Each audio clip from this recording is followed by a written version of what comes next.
अब आते हैं हम एक्सरसाइज के ऊपर। भैया एक्सरसाइज 5.1 देखो, एक्सरसाइज बड़ी सिंपल है, केवल चीजें समझना है अपने को, है ना।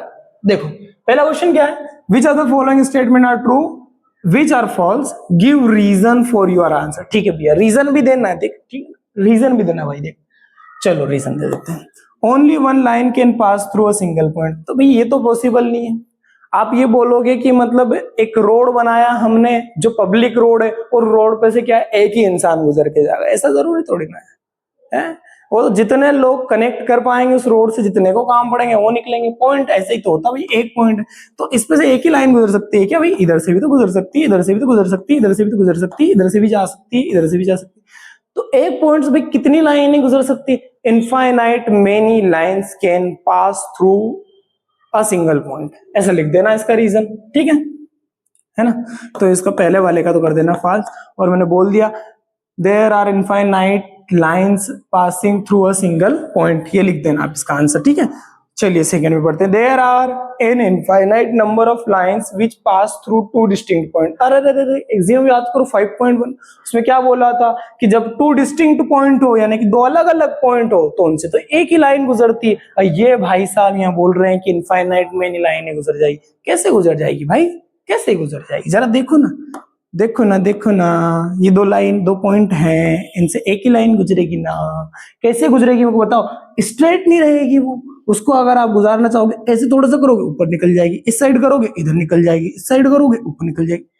दोनों दोनों पॉइंट्स, दो डिस्टिंक्ट पॉइंट से कितनी गुजर सकती, केवल एक गुजर सकती। तो दूसरा भी क्या है भैया, फॉल्स है, फॉल्स है ना। बिकॉज इसमें रीजन लिख देना, because of axiom 5.1 there is only one and only one line passing through two distinct point, ऐसा लिख देना, ठीक है। आगे बढ़ते हैं,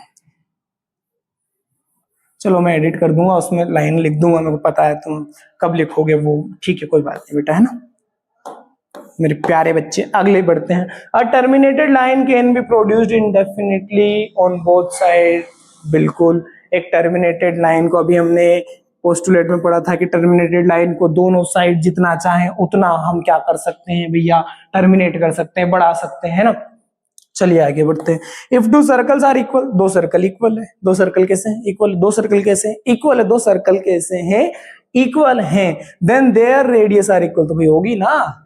अगर दो सर्कल इक्वल है मेरे भाई, मतलब तेरे घर पापड़ बनाया है, वो काय का बनता, मूंग का पापड़ है ना, मूंग का पापड़ आपके घर बना हुआ है, मूंग का पापड़। अब मूंग के पापड़ अगर आपकी मम्मी ने सेम साइज के पापड़ बनाए है, तो उन दोनों पापड़ की रेडियस क्या होगी भाई, सेम होगी रेडियस यार। एक पापड़ पहला, ये भी इतना बड़ा, दूसरा पापड़ ये, देखो मैं मम्मी नहीं हूं ना यार, तो मैं से नहीं बनता ना, मतलब बराबर। अब तुम बनाओगे, तुम्हारे पास वो राउंडर होगा तो तुम बराबर सर्कल बना लेना और देख लेना उनकी रेडियस सेम रहेगी, ठीक है भाई। इसका वो लिख देना ट्रू, ट्रू है ना, जो चीजें कोइंसाइड होती है उनकी सारे पार्ट्स एक दूसरे के इक्वल होते हैं, दैट्स इट। आगे बढ़ते हैं, फिफ्थ पर देखते हैं। देखो फिफ्थ में ये बोला भैया, in figure A B P Q का इक्वल है, पी क्यू एक्स वाई के इक्वल है, तो क्या ए बी एक्स वाई के इक्वल होगा, ए बी पी क्यू के equal, P Q X Y के इक्वल। अरे तो भैया ए बी अगर पी क्यू के इक्वल है और एक्स वाई भी क्या है, वो भी पी क्यू के इक्वल है, तो एल एच एस इक्वल है, आर एच एस भी, आर एच एस इक्वल है तो एल एच एस भी इक्वल होगा, ए बी ऑब्वियसली इक्वल होगा एक्स वाई के, है ना। इसको आप ऐसे बोल सकते हैं, equal things which are equal to equal thing वगैरह, क्या था वो पहला पोस्टुलेट, वो लिख देना यार, अभी एक मिनट निकाल के बता देता हूं मैं। ये रहा, things which are equal to the same thing are equal to one another, बस यही लग रहा है वहां कॉन्सेप्ट, तो ये वाला लिख देना उसके रीजन के तौर पे, है ना। चलो आगे बढ़ते हैं, कहां तक पहुंच गए थे, यहां तक पहुंच गए थे। चलो उसके बाद आगे बढ़ लेते हैं, थोड़ा सा समझ लेते हैं। Give a definition for each of the following terms, definition देते हैं, देखो डेफिनेशन समझ लेते हैं, कभी कभी हो जाती है देखो छोटी मोटी गलतियां। हाँ, पैरेलल लाइन, पैरेलल लाइन क्या होती है अभी समझा देता हूं, ऐसी दो लाइन है जिनके बीच का डिस्टेंस हमेशा मेंटेन रहे, जो कभी आपस में ना मिले। जैसे रेल की दोनों पटरियां, दोनों पटरियों के बीच में एकदम सेम डिस्टेंस होती है और हमेशा चलती रहती, कभी एक दूसरे से मिलती नहीं, रहती एक दूसरे के साथ है। जैसे बोर्ड के दोनों किनारे रहेंगे हमेशा एक दूसरे के साथ, लेकिन मिलेंगे नहीं। आई होप समझ गए होंगे मैं किसकी बात कर रहा हूँ। चलिए खैर डेफिनेशन कैसे लिखोगे, two lines having no common point and constant distance between them are called parallel line, जिनमें कोई कॉमन पॉइंट नहीं होता और डिस्टेंस हमेशा कांस्टेंट होती है कि यहाँ पे 10 मीटर है तो आगे जाएंगे तो भी 10 मीटर, कहीं भी ले जाओ जन्नत में ले जाओ उनको 10 मीटर कहीं ले जाओ आप, है ना। दूसरा perpendicular lines, two lines which form right angle with each other are called perpendicular line. दो लाइन है जो राइट एंगल परफॉर्म करे, क्या परफॉर्म करे, राइट एंगल परफॉर्म करे, उसको क्या बोलते हैं, परपेंडिकुलर लाइन बोलते हैं। आई होप आपको पता होगा, 6 का कॉन्सेप्ट ज्यादा कोई दिक्कत नहीं है ना, ये लिख लेना डेफिनेशन और याद कर लेना, स्क्रीनशॉट लेना चाहो तो ले सकते हो। चलिए आगे बढ़ते हैं। लाइन सेगमेंट किसे बोलते हैं, लाइन सेगमेंट देखो अभी मैंने थोड़ी देर पहले एक बात बोली थी कि सब अपनी अपनी कॉपियों में क्या करो, एक लाइन खींच लो, है ना। तो जब मैंने बोला लाइन खींच लो तो आप छोटी बड़ी कैसे भी खींच सकते हो। लाइन सेगमेंट का मतलब क्या होता है कि आप उस लाइन को लेंथ भी दे रहे हो। मैंने आप सबको बोला अब कि सभी अपनी अपनी कॉपी में 8 सेंटीमीटर की लाइन ड्रॉ करो। कितने सेंटीमीटर की, 8 सेंटीमीटर की। अब जब मैंने 8 सेंटीमीटर बोल दिया तो आप लोगों की सबकी कॉपियों में इक्वल डिस्टेंस वाली लाइन होगी, इक्वल लेंथ वाली लाइन होगी। यही तो है line segment. A line with two ends point is called line segment, जिसमें 2 एंड पॉइंट होगी, यहां से शुरू होगी यहाँ खत्म होगी, खत्म, है ना। रेडियस ऑफ द सर्कल किसे बोलते हैं, तो भाई जो सर्कल की सरकमफेरेंस होती है, ये सर्कल हो गया अपना, ये इसकी सरकमफेरेंस हो गई और ये सेंटर हो गया। तो सेंटर से लेके सरकमफेरेंस तक की जो दूरी होती है उसे ही क्या बोलते हैं, उसे बोलते हैं रेडियस बोलते हैं। उसे क्या बोलते हैं, रेडियस। बस वही इंग्लिश में मैंने थोड़ा बहुत लिख दिया है, इसको हिंदी में करके याद कर लेना, कोई ज्यादा टेंशन वाली बात नहीं। The distance between the centre to the circumference of the circle is called radius of circle, वगैरह वगैरह ना वगैरह। स्क्वायर किसे कहते हैं, अ क्वाड्रिलेटरल विच हैव, नहीं पैरेललोग्राम से बोल सकते ना, a parallelogram which have 4 side are equal in length and one of the angle is right angle is called a square. Simple सी डेफिनेशन है, याद कर लेना। वैसे स्क्वायर समझाना पड़ेगा क्या तुम्हें, स्क्वायर बेटा कुछ नहीं होता जिसकी चारों साइड इक्वल होती है, ठीक है। एक एंगल राइट एंगल का होता है तो अपोजिट भी राइट एंगल का हो गया, ये राइट एंगल का तो ये भी राइट एंगल का, ये भी राइट एंगल का, चारों एंगल राइट एंगल होते हैं, वगैरह वगैरह वगैरह। देन आगे बढ़ते हैं।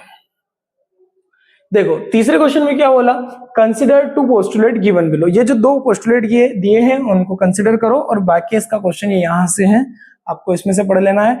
Are there other terms need to define first. उन्होंने ये बोला कि ये पोस्टुलेट आप क्या करो, पढ़ो पहले और बताओ कि क्या कुछ और भी पॉइंट्स हैं इन पोस्टुलेट को पढ़ने के पहले जिन्हें डिफाइन करना जरूरी था, है ना। और ये पोस्टुलेट के यूक्लिड को पोस्टुलेट को फॉलो करते हैं या नहीं करते हैं, ये यहाँ लिखा देखो। Do this postulate contain any undefined terms? Are this postulate consistent? Do they follow from Euclid postulate? है ना, explain करना है। Yes, this postulate contain undefined terms such as points and line। देखो पहले postulate पढ़ लेते हैं। Given any 2 distinct point A and B, there exists a third point C which is in between A and B। उन्होंने ये बोला है कि एक लाइन है A B, उसके ऊपर 2 पॉइंट है, ठीक है, और वहां कहीं बीच पे एक सी पॉइंट बिलोंग करता है, ठीक। दूसरा बोला there exist at least 3 point that are not on the same line. 3 point है ए बी सी, अब सेम लाइन पे नहीं है, ऊपर नीचे पता नहीं कहाँ है, 3 पॉइंट है। तो ये पोस्टुलेट है ना। अब ये पोस्टुलेट यूक्लिड के पोस्टुलेट को फॉलो तो नहीं कर रहे हैं ना, कुछ अनडिफाइंड टर्म है तो हाँ अनडिफाइंड टर्म है। एक तो उन्होंने हमें पॉइंट के बारे में नहीं बताया और एक लाइन के बारे में नहीं बताया, भाई पॉइंट क्या होता है और लाइन क्या होती है, अनडिफाइंड टर्म है ना। इस पोस्टुलेट में उन्होंने पॉइंट तो नहीं ना डिफाइन करा, हमने न लाइन डिफाइन करी, इसलिए वो लिख दिया हमने। आगे also this postulate is consistent because they deal with 2 different situation.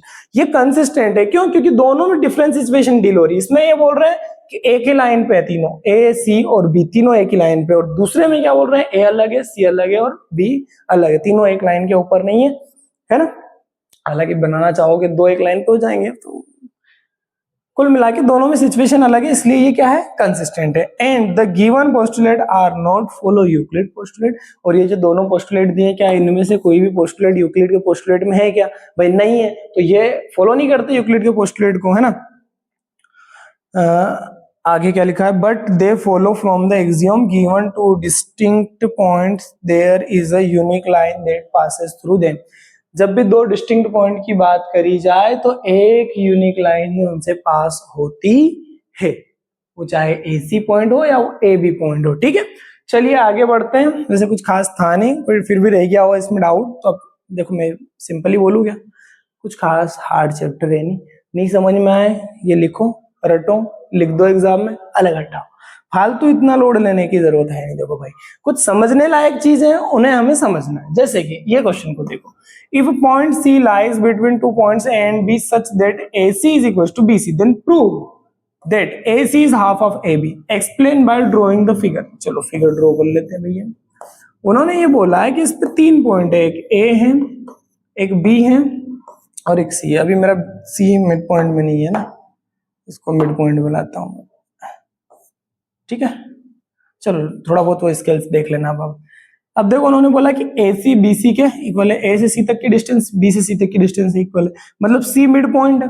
सी क्या है? Mid point. दिया हुआ है इन्होंने कि भैया ए सी क्या है आपका बी सी के इक्वल है। चलो मैं क्या करता हूं भैया, ए सी में भी ए बी जोड़ लेता हूं, है ना।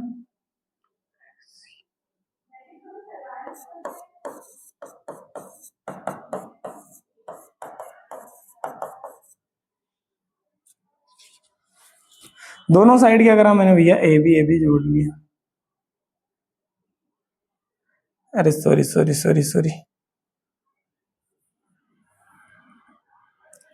देखो करना क्या, आप दोनों साइड ए सी ऐड कर लो, ए सी इस साइड भी ऐड कर लो आप, और ए सी आप उस साइड भी ऐड कर लो, है ना। तो अब ए सी और ए सी कितना होगा भैया, 2AC। इधर बी सी और ए सी दोनों को ऐड करोगे तो क्या बनेगा आपका, ए बी बन जाएगा। ए से सी और बी से सी दोनों को जोड़ दो तो क्या बन जाएगा, ए बी लिख दिया। 2 इधर मल्टीप्लाई में उस साइड जाएगा तो भैया डिवाइड में, तो 1/2 ए बी। तो यही तो हमें प्रूफ करने के लिए बोला था कि भैया अगर ये दोनों इक्वल है तो इन दोनों को इक्वल प्रूफ करके बताओ, ये हमने कर दिया, इजी। दैट्स इट, कुछ खास नहीं है। बस देखो इन क्वेश्चनों को समझना है, एक बार में ऐसे समझ लो कि दूसरी बार कॉपी खोलने की जरूरत ना पड़े।